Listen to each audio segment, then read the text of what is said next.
తెనుగోళ్ళు ఇచ్చిన శిల్పక పండ్లు తేనె మామిడి పండ్లు తీయంగా తిందామె తీరొక్క పండ్లు చిలక నేరేడు పండ్లు కాబోళ్ళు ఇచ్చిన మక్క కంకులు అవి పాల కంకులు కాల్చుకొని తిందాము కందికాయలు పచ్చి పల్లికాయలు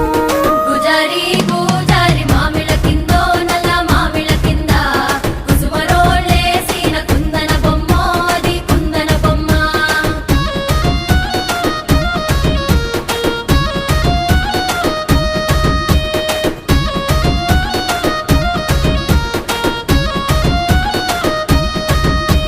బెస్తోలు పెట్టిన పచ్చి చేపలు